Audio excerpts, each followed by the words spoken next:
Bem-vindo ao podcast de número 8, Edificados na Rocha, porque a rocha é Jesus. Hoje um podcast diferente, um podcast temático, onde vamos abordar o assunto o que acontece depois da morte. Um assunto um pouco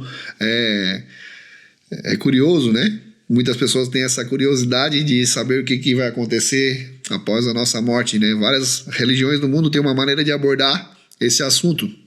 Nós, todavia, vamos abordar o assunto relacionado à Bíblia Sagrada. Na teologia, o período entre a morte e a ressurreição é conhecido como o estado intermediário. Todavia, há uma discussão teológica sobre o assunto. De um lado, aqueles que acreditam que a alma, após a morte, está dormindo e não se encontra em um estado de consciência, e do outro lado, a visão tradicional de uma alma consciente, temporariamente separada do seu corpo, esperando se unir novamente na ressurreição dos mortos. Para entendermos melhor esse assunto, é preciso primeiro entender o que é morte. Definimos a palavra morte. Em Gênesis capítulo 35, versículo 18, diz assim: Ao sair-lhe a alma, porque morreu, deu-lhe o nome de Benoni, mas seu pai lhe chamou Benjamim. Segundo esse versículo, a definição de morte é quando a alma deixa o corpo.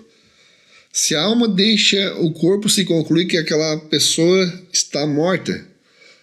E mais, se uma alma deixa o corpo, se conclui que essa alma será preservada de alguma maneira. Então, a definição de morte é a ausência da alma no corpo. Então, quando há esse desligamento, esse rompimento entre a alma e o corpo, ali a pessoa se encontra morta. Tiago, capítulo 2, versículo 26, diz assim: Porque assim como o corpo sem espírito é morto, assim também a fé sem obras é morta. Olha bem, assim como o corpo sem espírito é morto, assim também a fé sem obras, ela está morta. Nessa comparação do apóstolo Tiago também fica bem claro e objetivo que quando o espírito sai do corpo, a pessoa morre. Segunda questão que podemos levantar é: qual é o embasamento bíblico para a vida da alma após a morte? Então vamos analisar alguns versículos para meditarmos nessa palavra. Mateus 10, 28.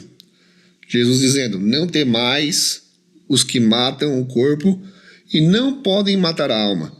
Temei antes que podem fazer perecer no inferno tanto a alma como o corpo. Jesus está dizendo claramente para não ficarmos com medo de morrer, porque apenas o corpo morre e que a alma não. E também diz que a alma pode perecer em lugar de sofrimento. Olha que versículo interessante falado por Jesus Cristo. Não temeis aqueles que podem fazer mal ao seu corpo, mas temais antes aqueles que podem fazer perecer tanto o corpo no inferno como a alma eternamente. Então Jesus já traz uma clareza, uma definição que existe uma vida após a morte e que essa vida pode ter um resultado ruim e um resultado bom. Amém? Há um estado consciente de alma após a morte. Mateus 22, 31, 32.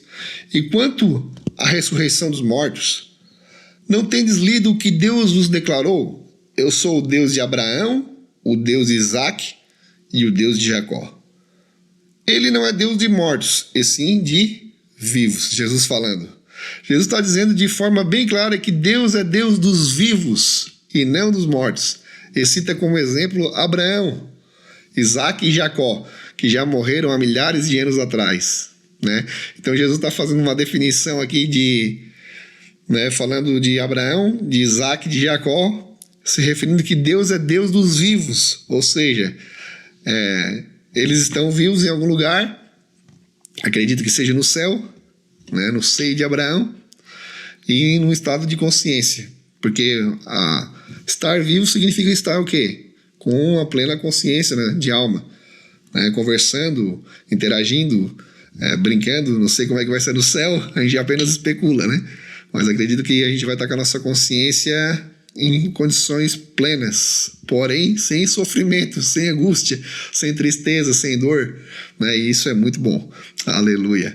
Lucas capítulo 16, 19 e 26. Ora, havia certo um homem rico que se vestia de púrpura e de linho finíssimo, e que todos os dias se regalava esplendidamente. Havia também certo mendigo chamado Lázaro, coberto de chagas, que jazia à porta daquele.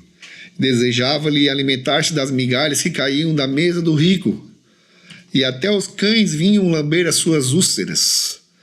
Aconteceu morrer o mendigo e ser levado pelos anjos para o seio de Abraão. Morreu também o rico e foi sepultado no inferno. Estando em tormentos, levantou os olhos e viu ao longe a Abraão e a Lázaro no seu seio. Então, clamando, disse: Pai Abraão, tenha misericórdia de mim, e manda a Lázaro que molhe em água a ponta do dedo e me refresque a língua, porque estou atormentado nesta chama. Disse, porém, Abraão: Filho, lembra-te de que recebeste os teus bens em tua vida, e Lázaro igualmente os males. Agora, porém, aqui ele está consolado, tu em tormentos. E, além de tudo, está posto um grande abismo entre nós e vós, de sorte que os que querem passar daqui para vós outros não podem, nem os de lá passar para nós. Aleluia. Então essa passagem ela deixa bem esclarecida a questão que quando a gente morre, a gente fica num estado de consciência plena. O rico morreu, foi para um lugar de tormento, um lugar de tristeza, um lugar de angústia, não pelo fato de ele ser rico, mas pelo fato de que ele não tratava Deus como ele deveria ser tratado, Não tinha a consciência de Cristo em seu coração, a consciência de Deus em seu coração. E o Lázaro morreu e foi para o seio de Abraão. É um lugar de descanso, um lugar de paz, de alegria, um lugar onde ele estava interagindo com os anjos levaram ele, Então a Bíblia diz que o rico começou a conversar com Abraão, interagir com Abraão, e isso demonstra que ele estava então consciente, ele estava num lugar de sofrimento, de chamas, diz ali no texto da Bíblia, Alguns dizem que esse texto é uma parábola, mas indiferentemente de ser uma parábola ou uma história real, a lição aqui abordada não vai mudar muita coisa não. Então, realmente, existe uma vida após a morte. Jesus está citando aqui nesse texto de forma bem objetiva. E aquele que morre em Deus, vai para o seio de Abraão, um lugar de descanso. E aquele que morre sem Deus, que não deu a mínima para Deus, acredito assim, acaba indo para um lugar de sofrimento. Esse é um exemplo bem fácil de entender, porque foi dito por Jesus Cristo. No Monte da Transfiguração também, outro episódio bem conhecido, Mateus 17, de 1 a 13, Jesus chama os discípulos, conduz os discípulos, Pedro, Tiago e João, para um alto monte, e quando chega lá, a glória de Deus se manifesta em Jesus, ele fica transfigurado, e aparece lá nada mais, nada menos que Elias e Moisés. Eles estavam inconscientes, eles estavam dormindo, então eles foram despertados do soninho, da soneca deles, e foi lá conversar com Jesus, mas não é o caso, O caso é que eles estavam vivos, Jesus, Deus é Deus dos vivos, eles estavam bem vivos, e estavam lá conversando com Jesus Cristo no Monte da Transfiguração, a ponto de Pedro, contemplando aquela visão, dizer: olha, vamos fazer 3 tendas, uma para Jesus, uma para Elias e outra para Moisés. Glória a Deus. Então esse texto também mostra bastante a realidade espiritual da vida após a morte, irmãos. Isso é fantástico, Porque essa é a nossa esperança. A esperança que vamos ter uma vida após a morte, vida eterna. Aleluia. Existe também, por outro lado, a teoria da morte como um sono, Que também não é uma teoria ruim, porque também quem aborda essa teoria também vai dizer que a pessoa vai ficar no lugar de descanso, esperando a ressurreição dos mortos. Essa teoria se baseia nas seguintes passagens, João 11:11, onde Jesus vai falar para Lázaro: o nosso amigo dorme, mas vou despertá-lo do sono. né? E em 1 Tessalonicenses 4,15 também o apóstolo Paulo vai dizer: nós os que ficarmos vivos para a vinda do Senhor, não precederemos os que dormem. Ou seja, né, na minha humilde opinião, aqui se trata de uma figura de linguagem, né, onde Jesus ele está realmente suavizando a mensagem de morte de Lázaro, que era amigo dele. E também o próprio apóstolo Paulo aqui também está se utilizando dessa figura de linguagem, né? É como se a gente falasse hoje em dia um ditado bem comum, né? Uma figura de linguagem bem comum para esses casos, né? Fulano bateu as botas, né? Por exemplo, eu estava pesquisando e disse que essa expressão ela vem da Guerra do Paraguai, que quando os soldados eram alvejados, eles ficavam se batendo, né? E batiam as botas entre elas. E surgiu esse jargão aí, popular, de bater as botas, né? Que é usado para suavizar a morte. Então, isso aí também era usado, Jesus também se utilizava de figuras de linguagem para suavizar essa questão. Tanto é que no versículo 13 de João 11, Jesus vai deixar bem claro que Lázaro estava morto, né? Porque os discípulos achavam que ele estava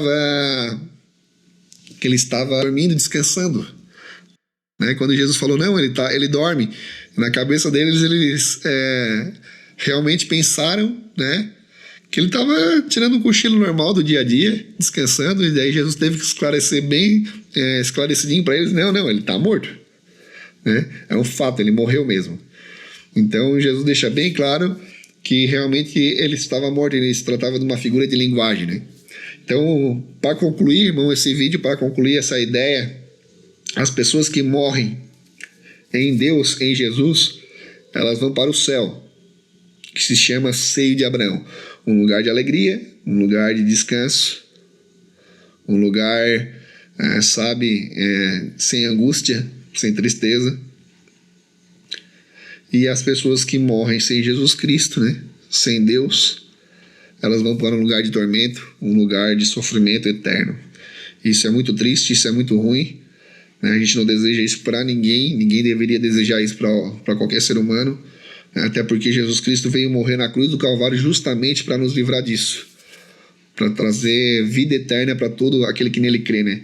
João 3,16, Deus amou o mundo de tal maneira que entregou seu único Filho para que todo aquele que nele crê não mas tenha a vida eterna, né? Então é uma promessa de Deus, a principal promessa de Deus, vida eterna. Imagina comigo, nós vivemos eternamente, né, com o Senhor, né? Como está lá em Apocalipse 21, sem lágrimas, sem choro, né, sem tristeza, sem remorso, né? Uma vida na sua plenitude, na sua total alegria, né? Isso vai ser muito fantástico, irmão, vai ser muito bom isso demais. Então, irmãos, essa é a minha opinião, né? A minha ideia, que é baseada na Bíblia. Essas duas linhas teológicas, né? A do sono e a da consciência plena da alma. E eu acredito que a alma fica consciente após a morte, né? Citando também o ladrão da cruz, né? Que Jesus falou para ele, olha, hoje mesmo estarás comigo no paraíso, né? Jesus inaugurou o céu ali com um ex-ladrão, aleluia, arrependido. Coisa linda, né, irmão? Como Deus não faz acepção de pessoa, como Deus não faz acepção de ninguém, né? Deus nos ama igual. Basta um coração arrependido, um coração sincero a Deus, né? Não é o tanto que eu sei, não é o tanto que eu manjo, né, de Bíblia, mas é o tanto que eu me arrependo, é o tanto que eu sou humilde, é o suficiente para reconhecer que Deus é soberano em toda situação da minha vida. Em nome de Jesus, fica com Deus. Que a presença do Senhor venha sobre a tua casa, sobre a tua vida. Não deixa de dar um like, não deixa de se inscrever no canal e não deixa de compartilhar, em nome de Jesus. Deus te abençoe.